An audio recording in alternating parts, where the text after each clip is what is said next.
Hola, ¿cómo están? Bueno, espero que estén muy bien. Voy a pasar a responder las preguntas que hicieron en la clase anterior, ¿sí? Con respecto al video que subió Víctor. Bueno, las baldositas, para empezar, nosotros les recomendamos que utilicen un tamaño de 10 por 10, ¿sí? Y de 1 centímetro de espesor. Eso es para empezar. Después ustedes más adelante pueden hacer alguna baldosa un poco más grande o inclusive hacer el cloisonné en alguna pieza tipo vasija, así, pero bueno, para empezar serían dos baldosas de 10 por 10. En cuanto al diseño, puede ser un diseño continuado, como hizo Víctor, que el diseño arranca en una baldosa y continúa en otra, ¿sí? Se complementan las dos para formar el diseño, o pueden hacerlo individual también.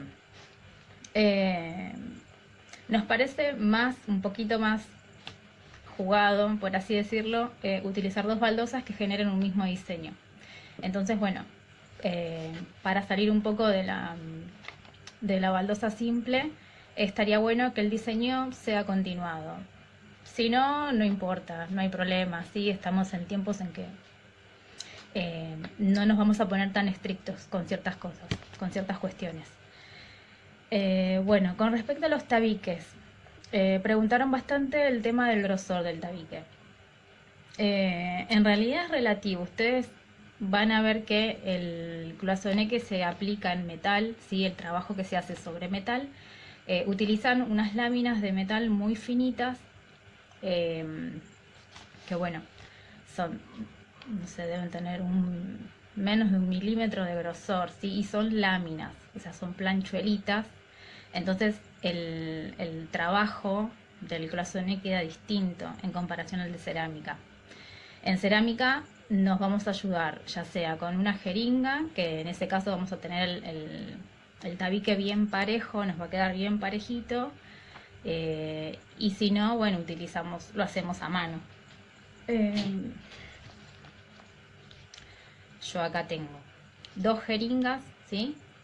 Que son de distinto largo, pero en realidad el orificio es el mismo, miden 2 milímetros ambos. Entonces vamos a obtener unos choricitos de 2 milímetros de grosor, ¿sí?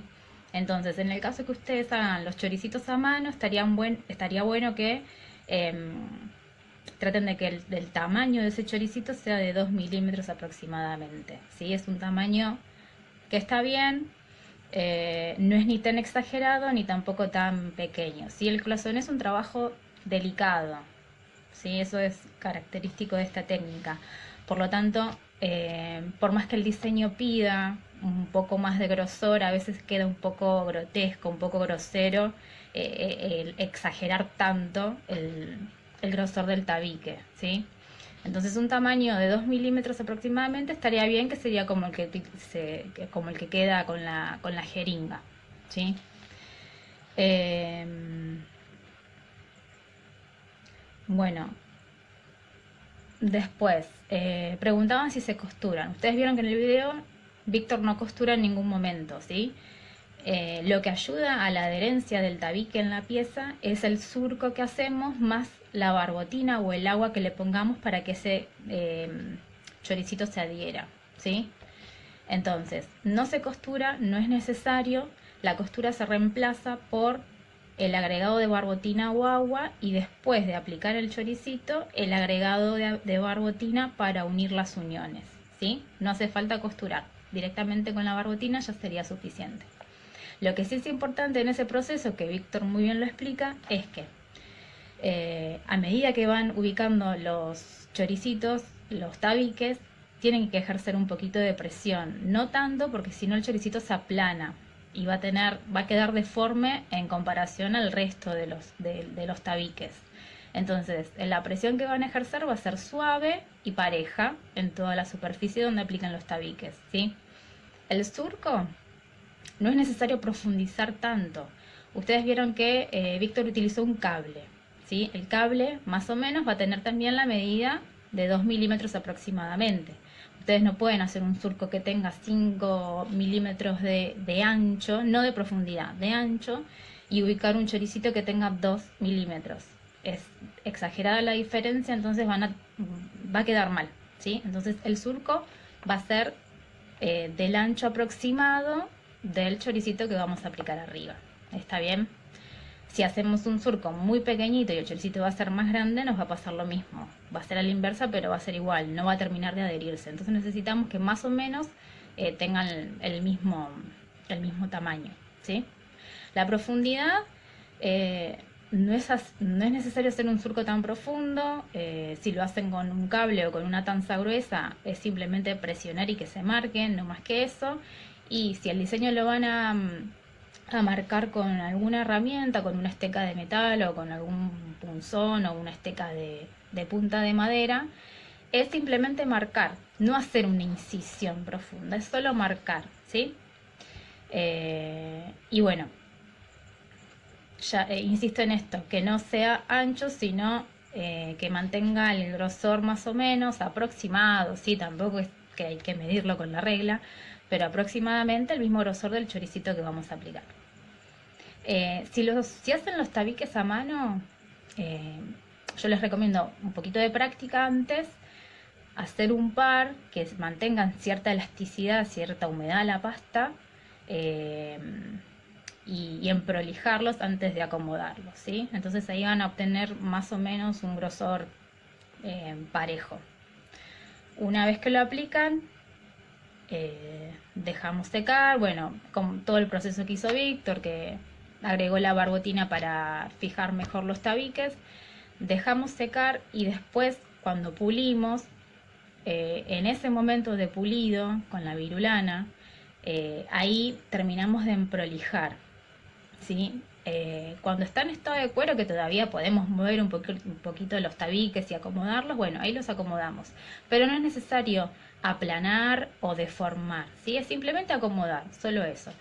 Después cuando dejamos secar, pulimos con la virulana y ahí sí vamos a aplanar un poco, por así decirlo, pero es mínimo lo que aplanamos, ¿sí? No es que vamos a rebajar por completo el tabique, es solamente emprolijar, nada más. Así que nuestro tabique va a tener casi la misma altura del grosor que tuvo al comienzo, ¿sí? Es muy poco lo que achica.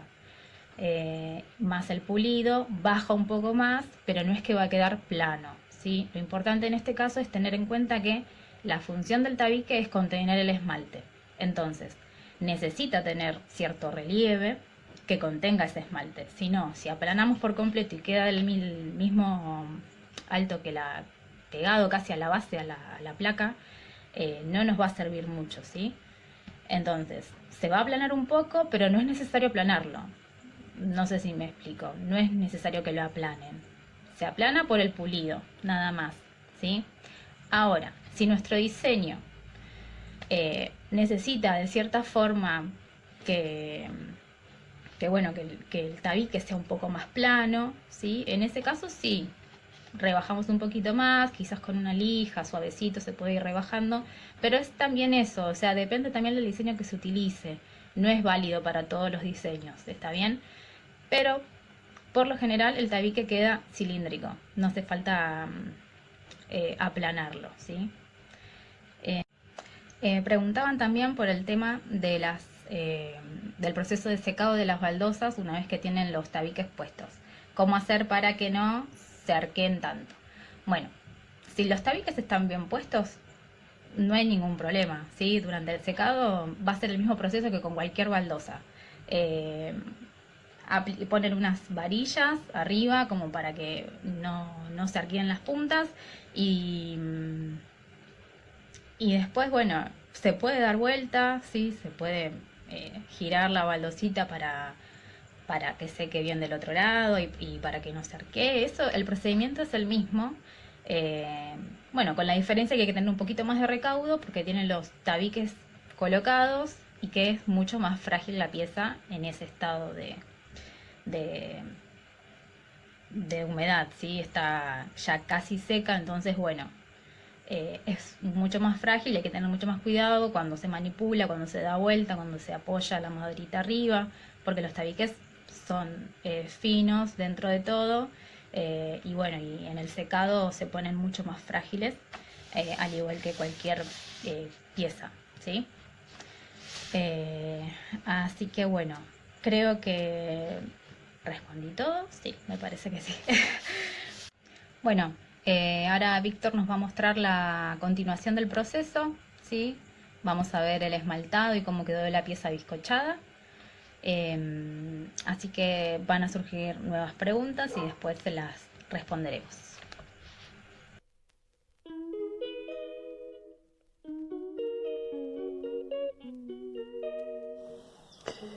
Bueno, vamos a esmaltar las baldositas. Ahora que están bizcochadas, ahora hay que esmaltarlas. Importante tener una buena limpieza de la pieza para que no haya polvo y entonces pueda perjudicar al esmalte. Vamos a mirar dos maneras de esmaltar.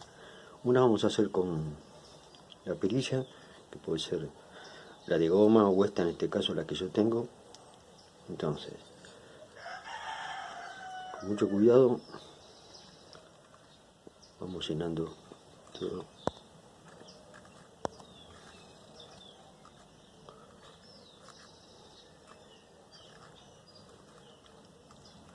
El esmalte tiene que tener por lo menos 1 milímetro de espesor, así que hay que tratar de regular eso.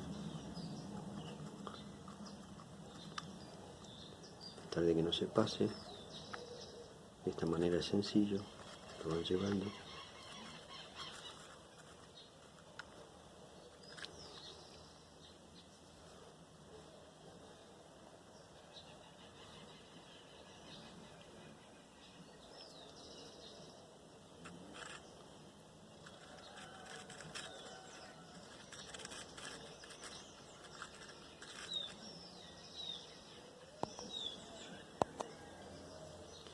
Después si los bordes quedan un poquitito, lo vamos a limpiar cuando esté seco. Dejan que tire un poquitito, que lo tome, para que ya no se mueva el esmalte.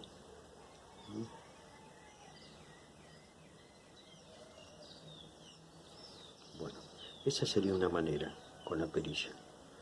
Otra manera, a pincel, ¿sí? Pincel cargador, ¿ven? Entonces, pincel cargador. Los esmaltes también tienen que tratar de que esté bien fluido, ¿ven? Que esté fluido para que corra bien, ¿sí? No tener problema. Bueno, pincel cargador da un poquito más de trabajo, pero para lugares chicos es mejor.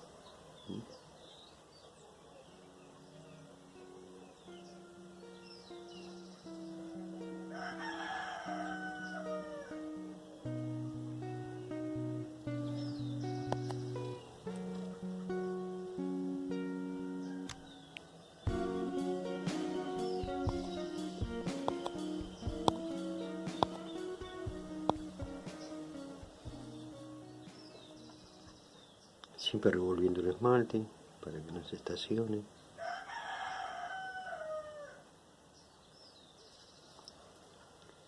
Si quiere regular el esmalte, si está bien estabilizado, digamos, que lo movieron, no hay problema, después va a planchar y se va a estirar. Traten de poner una carga pareja. No es fácil esmaltar, tampoco. Pero bueno, estas son prácticas, así que hay que tratar de llevarlas adelante.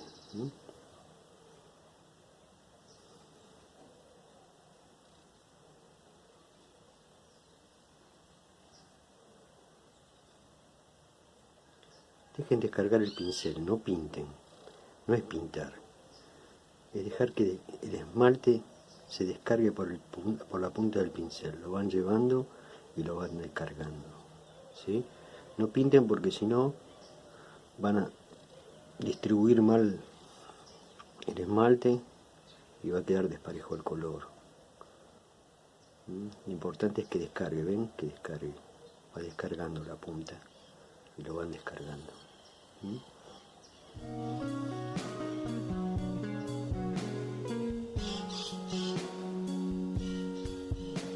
Así la punta va descargando.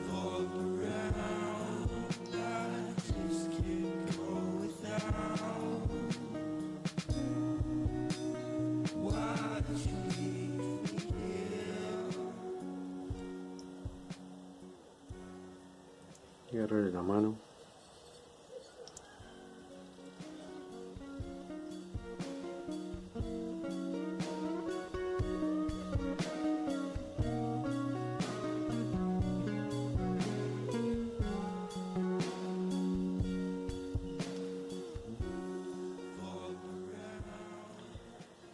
Bueno, ahora tengo que lavar el pincel y vamos a cargar un color más. Vamos a ir al otro color. Este es un verde translúcido. Este es un azul de estaño. Y ahora voy a poner un caramelo que también es translúcido. Ven que está fluido, ¿no? Pónganlo fluido.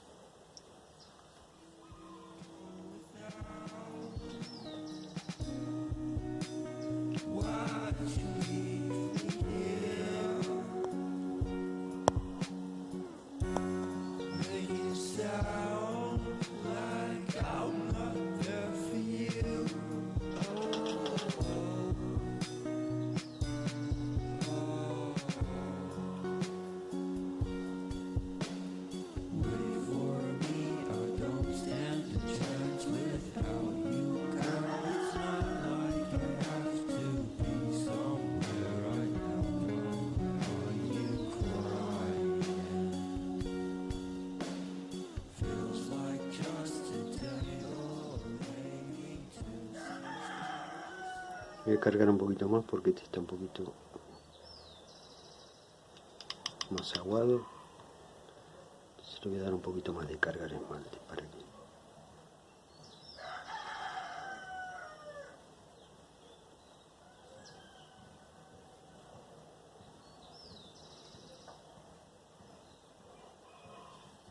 que quede parejo. Bueno.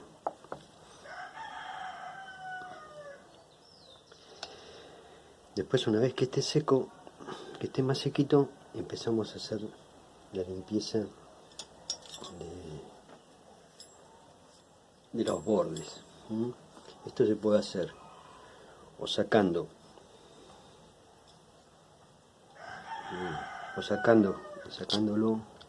despacito, raspándolo bien. Todavía no sale bien porque todavía está un poquito húmedo. Lo raspan un poquito.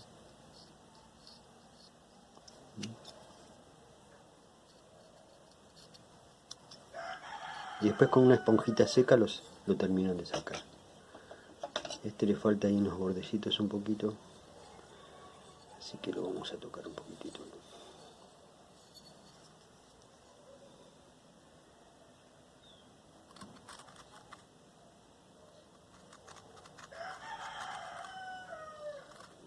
Bien.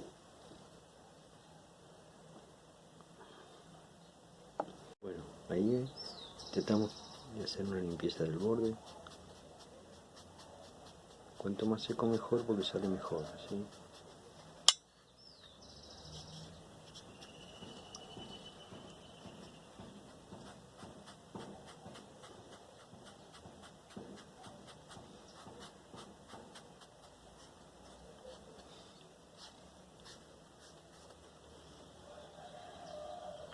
A veces si queda un poco irregular así, a veces cuando está seco también uno puede como suavizarlo un poquitito con el dedo, con la mano.